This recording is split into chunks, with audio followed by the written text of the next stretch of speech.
அடுத்து நம்ம லிஸ்ட்ல இருக்கிறது கடகராசி கேன்சர். சந்திரனோட ஆதிக்கம் பெற்றவங்க நீங்க. அதனாலேயே உங்க மனசு அடிக்கடி அலப்பாயும்.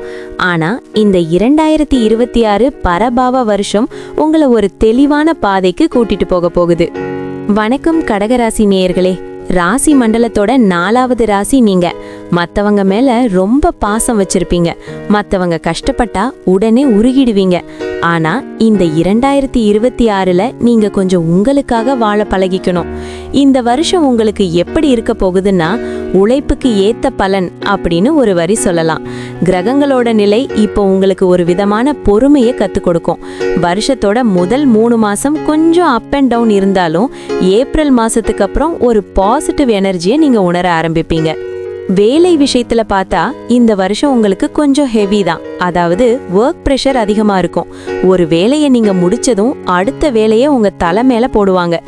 ஏன் நமக்கு மட்டும் இப்படி நடக்குதுன்னு நினைக்காதீங்க. ஏன்னா நீங்க அந்த அளவுக்கு திறமையானவங்கன்னு மேனேஜ்மெண்ட் நம்புது.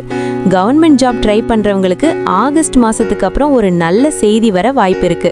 பிஸ்னஸ் பண்றவங்க புதுசா மெஷினரி வாங்குறது இல்லைன்னா கடையை விரிவாக்கம் பண்றதுக்கு இந்த வருஷம் நல்லா இருக்கு. ஆனா யாரையும் முழுசா நம்பி பண பொறுப்பை ஒப்படைக்காதீங்க. நீங்களே நேரடியா கவனிங்க. பணவரவு அப்படின்னு பார்த்தா உங்களுக்கு ஒரு சீரான வருமானம் வந்துகிட்டே இருக்கும். ஆனா கூடவே செலவுகளும் ஹாய் சொல்லிட்டு நிற்கும். குறிப்பா உங்க வசதி வாய்ப்புகளை பெருக்கிக்கிறதுக்காக நிறைய செலவு பண்ணுவீங்க.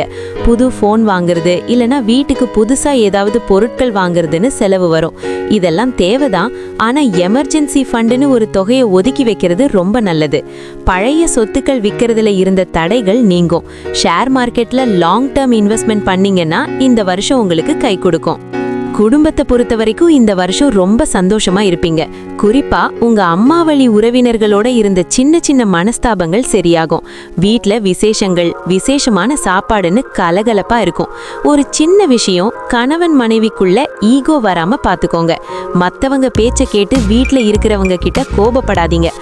ஆரோக்கியத்துல பார்த்தா கடகராசிக்காரங்களுக்கு ஜலதோஷம், அலர்ஜி மாதிரி சின்ன பிரச்சனைகள் சீக்கிரம் வரும். முடிஞ்ச வரைக்கும் சூடான ஆகாரங்களை எடுத்துக்கோங்க. மன அழுத்தம் வராம இருக்க வாரத்துக்கு ஒரு தடவை எங்கேயாவது வெளியூர் கிளம்பி போயிட்டு வாங்க. அது உங்களுக்கு புது தெம்ப கொடுக்கும். இந்த வருஷம் உங்களுக்கு இன்னும் சிறப்பா அமையணும்னா திங்கக்கிழமை தோறும் சிவபெருமான வழிபடுங்க. சந்திரனோட பலம் கிடைக்கிறதுக்கு சிவலிங்கத்துக்கு பால் அபிஷேகம் பண்றது இல்லைன்னா அம்மன் கோவிலுக்கு போய் தீபம் ஏத்துறது ரொம்ப நல்லது. மனசுக்கு பிடிச்சவங்களுக்கு அன்னதானம் பண்ணுங்க.